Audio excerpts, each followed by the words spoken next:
जो विंध्य की उड़ान के मंच पे हमारे साथ हैं मध्य प्रदेश कांग्रेस के नेता, कांग्रेस के वर्किंग कमेटी के मध्य प्रदेश से इकलौते सदस्य, 2 बार के विधायक और पूर्व मंत्री कमलेश्वर पटेल। कमलेश्वर जी, आपका बहुत बहुत शुक्रिया। तो देखिए, ये हमारा जो विचार का मंच है, कॉन्क्लेव है, उसका नाम ही है विंध्य की उड़ान। तो इस बात से आप सहमत हैं कि विंध्य लगातार उड़ान भर रहा है? विंध्य उड़ान भर रहा है, पर उड़ान भर रहा है विंध्य रीजन में सबसे ज़्यादा वर्तमान में बहुत चिंता का विषय है कि नशा का जो यहाँ पर बहुत बड़ा कारोबार है, कोरेक्स का। नहीं, नशे की बात अपन बाद में करेंगे, मगर क्या विंध्य प्रगति के राह पे विंध्य है? प्रगति के रास्ते पर है। देखिए, विंध्य प्रगति एक दिन में नहीं किया। विंध्य की प्रगति में हमारे पूर्वजों का बहुत बड़ा योगदान रहा है। स्वर्गीय कुंवर अर्जुन सिंह जी, स्वर्गीय श्रीनिवास तिवारी जी, स्वर्गीय हमारे पिताजी इंद्रजीत कुमार पटेल जी, आदरणीय राहुल भैया जी, बहुत सारे नेता विंध्य के रहे हैं और जिनने अपने अपने जगह जब जब जिम्मेदारी रही है उन्होंने भी विंध्य के विकास में योगदान निभाया है। और वर्तमान में भी जिनके पास जिम्मेदारी है वो भी अपनी तरीके से निर्वहन कर रहे हैं।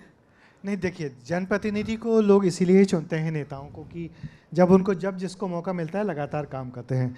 तो इस समय तो लगातार बीजेपी की सरकार है मध्य प्रदेश में। पिछले 20 साल से थोड़े से वक्त के लिए आपकी सरकार थी, 18 महीनों के लिए, जिसमें आप भी मध्य प्रदेश के पंचायत मंत्री थे। तो हम उसकी बात तो नहीं करेंगे, मगर जो लंबे समय से हम दूर बैठे लोग जब विंध्य को जानते थे तो यही जानते थे कि ये इलाका अर्जुन सिंह जी का है, ये इलाका श्रीनिवास तिवारी जी का है, ये इलाका आपके के नाम पे बड़े नेता आपके पिताजी थे, इंद्रजीत पटेल जी।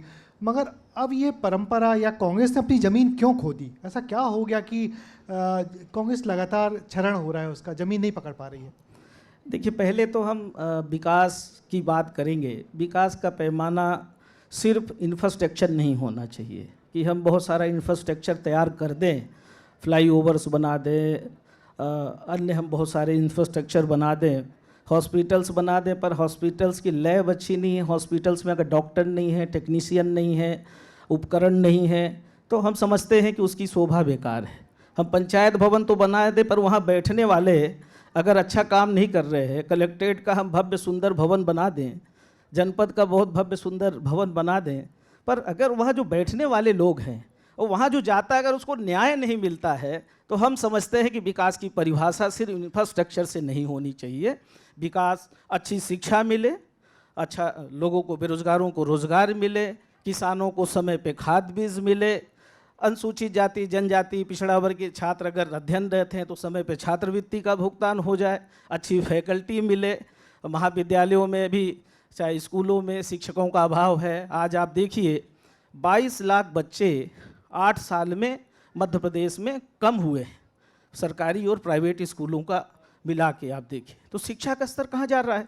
क्यों रुचि कम हो रही है? जनसंख्या हमारी बढ़ रही है, ऐसा नहीं है कि जनसंख्या कम हुई है, पर अगर छात्र संख्या कम हो रही है तो इस पे भी जिनके पास जिम्मेदारी है, अगर 20 साल से 18 साल से सत्ता में हैं, जिनकी सरकार है, उनको इस बात की चिंता जरूर करना चाहिए कि एक तरफ कांग्रेस पार्टी की सरकार थी, मुझे ध्यान है, सर्व शिक्षा अभियान के तहत टोले मजरे में स्कूल खोले थे और विकेंद्रीकरण किया था शिक्षा का, लोगों को रोजगार मिले। पंचायत प्रतिनिधियों का विकेंद्रीकरण किया था अधिकारों का, आज उनके अधिकार छिन गए। अभी हम गए थे, जिला पंचायत के 8 सदस्य 4 दिन से बैठे हैं कि हमारे पास जिला पंचायत में सीओ ही नहीं है, सीओ जिला पंचायत 6 महीने से नहीं है, प्रभार जिसके पास है वो आते ही नहीं है। तो किसी भी भवन की शोभा, जो हम कहना चाह रहे थे, सही बात है, बिल्कुल सही बात। वो जिस तरह की शरद जोशी का व्यंग था कि बल्ब है मगर बिजली नहीं है, नल है मगर पानी नहीं है, आप शायद उसी संदर्भ में आ रहे हैं। मगर इस बात को तो आप मान रहे हैं कि आपके इलाके में फ्लाईओवर्स बने हैं, बड़े अस्पताल बन गए हैं, कलेक्टर के नए भवन बन गए हैं, इस बात को तो आप मान रहे हैं कि प्रगति एक दिन में नहीं बने, पहले भी बहुत सारे भवन बने हैं, पहले हाँ। देखिए, ये जिम्मेदारी होती बिल्कुल, है, बिल्कुल। पर ये सरकार की को देखना पड़ेगा कि हमें कौन सी चीज में ज्यादा महत्व देना है। जब हम समरूपता से, समानता से सारी बातों का ध्यान नहीं रखेंगे, सिर्फ इंफ्रास्ट्रक्चर में ध्यान देंगे, घोटालों पे ध्यान देंगे, तो जो हम अभी अव्यवस्थाएं गिना रहे थे वो अव्यवस्थाएं फैलेगी। किसान अगर अभी समय पे उनको डीएपी नहीं मिला तो किसान का साल भर की फसल तो खराब हो गई ना। तो ये सरकार की जिम्मेदारी है कि सरकार कैसे प्रबंधन करे कि सभी जगह हर सेक्टर के लोग खुशहाल हों, उनको समय पे न्याय मिले, ये सरकार की जिम्मेदारी है।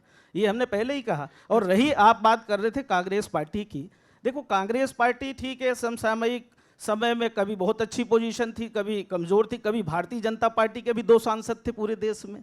तो समय बदलेगा, जनता एहसास कर रही है। अभी माइक्रो मैनेजमेंट का काम आजकल चल रहा है, कहीं ना कहीं हम कह सकते हैं कि हमारे जो नेता है, जो हमारी पार्टी के कार्यकर्ता है, वो सच्चाई के साथ, ईमानदारी के साथ, पूरी ताकत से, पूरी तन्मयता से सच की आवाज़ बनते हैं, लोगों को न्याय दिलाने की बात कहते हैं।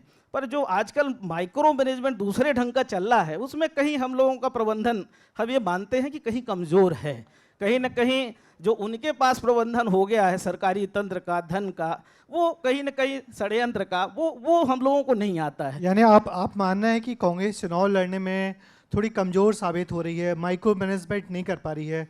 जो बीजेपी है माइक्रो मैनेजमेंट करके, समाजों के बीच काम करके, जो सरकार बना रही है। देखिए, चुनाव के बाद आप समाजों के बीच में, आप पत्रकार साथी हैं, बहुत वरिष्ठ, ब्रजेश जी आपका बड़ा नाम है देश और प्रदेश में, आप तो कई बुक भी लिख चुके हैं, आपको बहुत निष्पक्ष पत्रकारिता के रूप में जाना जाता है। आपसे हम आग्रह करेंगे, आप हमारे सिगरौली में चले जाइए, सीधी जिले में चले जाइए, यहीं रीवा शहर के कहीं किसी बस्ती में चले जाइए, और उनसे आप सिर्फ सामान्य व्यक्ति बन के आप उनसे पूछ लीजिए कि जितनी योजनाएं लागू हैं क्या उसका लाभ उनको मिल रहा है। आज यहाँ पे आप सिंगरौली में चले जाइए, वहाँ जो विस्थापित हैं, विस्थापितों के साथ किस तरह से अन्याय हुआ, किस तरह से उनकी ज़मीनें छीन ली गई। जो 100 वर्ष से काबिज थे आदिवासी भाई, उनकी ज़मीन छीन ली, उनको मुआवजा नहीं दिया, विस्थापन नीति का पालन नहीं हो रहा, पन्नी तन के रहने के लिए मजबूर हो रहे। हम लोगों ने अभी विजिट किया था, नेता प्रतिपक्ष, और हम तो वैसे भी पहले से भी जाते थे, लीडर ऑफ अपोजिशन को भी ले गए थे। और सरकारी अधिकारी जाते हैं तो सिर्फ अडानी की या जो उद्योगपति है उनकी दुमदुमी बजाते हैं, कि उन किसान गरीब मजदूर की नहीं सुनते हैं। ये अंतर है। और ये सिर्फ हम विस्थापन की बात कर रहे हैं। जैसे ही आप ललितपुर सिंगरौली रेल लाइन देख लीजिए, कितने साल हो गया, हमारे सीधी में रेल मंत्री आए थे, प्लेटफॉर्म का भू पूजन करके गए थे 6 साल पहले, ना प्लेटफॉर्म बना, ना आज तक रेल लाइन की पटरी बिछी, और ना ही किसानों को मुआवजा मिला। तो ऐसी बहुत सारी विसंगति है। तो इस तरह का विकास हम समझते हैं कि अगर सब कोई खुशहाल हो, चाहे वो किसी भी वर्ग का हो, सबको न्याय मिले, तब हम विकास की परिभाषा ठीक ठाक समझते हैं। हाँ, मगर आपने एक बड़ी बात कही कि जो परेशानियां हैं जनता की, चाहे सिंगरौली के विस्थापितों की, किसी को आप संघर्ष करने तो उनके साथ जा रहे हैं, आप लोग संघर्ष कर रहे हैं। हम कांग्रेस को देखते हैं, कविता पांडे जी हैं, बहुत सक्रिय कांग्रेस की नेत्री हैं, और हम लोग इनकी एनर्जी की हमेशा दाद देते हैं। आप लोग बहुत संघर्ष करते हैं, मगर जनता का भरोसा क्यों नहीं पा रहे हैं? क्यों विंध्य क्षेत्र में बीजेपी लगातार मजबूत हो रही है? चुनाव के बाद वही तो हमने आपसे निवेदन किया कि जनता का भरोसा जो थोड़े समय के प्रबंधन में जो टूट जाता है, अब आप जनता के बीच में जाइए और अब उनसे पूछिए, बिना प्रबंधन का चुनाव हो जाए। एक तो ईवीएम का जो विषय पूरे देश में चल रहा है, एक तो ईवीएम और जो प्रशासनिक तंत्र का, और साथ साथ जो धनबल का उपयोग हो रहा है, ये सब बंद हो जाए और निष्पक्ष चुनाव हो जाए, तो आप देख लीजिए किसकी सरकार बनेगी, किसको लोग पसंद करते हैं। आज युवा बेरोजगार है, उनको रोजगार नहीं मिल रहा है। आज आप देखिए हर सेक्टर के लोग परेशान हैं, महंगाई से लोग त्रस्त हैं। पर चुनाव के बाद समझ में आता है, हमें तो लगता है कि जो बच्चे 22 लाख स्कूल 8 वर्षों में छोड़े हैं, कहीं ना कहीं ये महंगाई का भी रीजन होगा, कारण हो सकता है। आप जिस मुद्दे की बात कर रहे हैं, सरकार उसमें बार बार कह रही कि बच्चे उम्र से बड़े हो गए, दूसरे स्कूलों में चले गए। सिर्फ सरकारी स्कूल का आंकड़ा था ये, सरकारी स्कूल नहीं, दोनों का है। आपको अभी हम अभी जो आपके एक बहुत लीडिंग न्यूज़पेपर का वो था, अभी हम आपको फॉरवर्ड कर देंगे, आप उसको देखिएगा। उसमें प्राइवेट स्कूलों का भी है, वहाँ भी कम हुए, और गवर्नमेंट स्कूलों में भी कम हुए। नहीं, चलिए फिर लौट के आते हैं विंध्य प्रदेश की बात पे। तो आपको क्या लगता है कि जो यहाँ पे लंबे समय से बीजेपी के बड़े बड़े नेता मंत्री हैं, तो उन्होंने जो किया है, तो और क्या किया जाना बाकी है? क्या करें जिससे कि ये सामने बैठे जो युवा हैं इनको रोजगार मिले?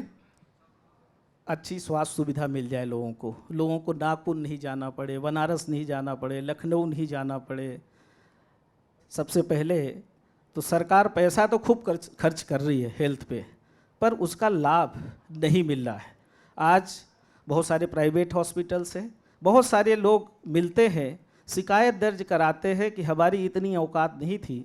कई ऐसे लोग मिलते हैं और हमारा बहुत सारा पैसा लग गया, और हम स्वस्थ होके नहीं आए, बहुत सारे लोगों की जान भी चली। ये सरकारी हॉस्पिटलों में भी व्यवस्था हो सकती है, पर सरकार इस दिशा में क्यों नहीं सोचती? हमारी जो शासकीय स्कूल है, हम भी शासकीय स्कूल में पढ़े हैं, हमारे जो गवर्नमेंट स्कूल है उसको इतना अच्छा क्यों नहीं बनाया जा सकता है? आज तो ये एकीकृत शाला शुरू कर रहे हैं। कांग्रेस की सरकार ने शिक्षकों की भर्ती भी की थी और टोले मजरे में स्कूल खोली थी। 5 किलोमीटर के दायरे में हाई स्कूल और 7 किलोमीटर के दायरे में हायर सेकेंडरी स्कूल खोलने का काम किया था। अब एकीकृत शाला खोलने, सीएम राइज स्कूल खोल रहे हैं। ब्लॉक में आपने एक सीएम राइज स्कूल बना दिया, क्या उससे पूरे ब्लॉक के बच्चों की समस्याओं का समाधान हो जाएगा? जो अच्छी फैकल्टी है आपने उनको सीएम राइज स्कूल में अटैच कर दिया, जिला मुख्यालय के स्कूल में अटैच कर दिया, शिक्षकों की भर्ती नहीं हो रही है।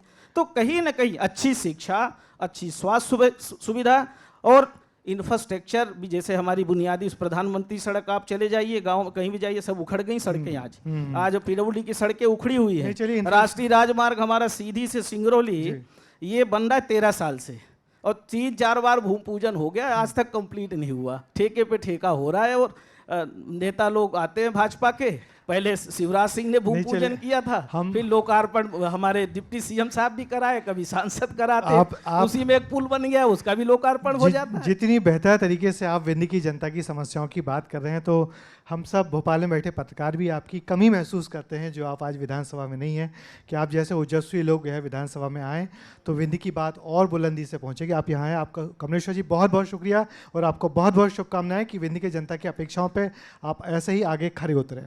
बहुत बहुत धन्यवाद। आपका जो विस्तार न्यूज़ चैनल है, ये सच्चाई की आवाज़ बने और पक्ष से ज़्यादा जो विपक्ष के लोग बोलते हैं उसको भी बराबरी से उतना ही दिखाने का काम करेंगे। आपके नेतृत्व में ऐसी मुझे पूरी उम्मीद है। बहुत बहुत धन्यवाद, आपने हमें आज के संवाद के लिए बुलाया।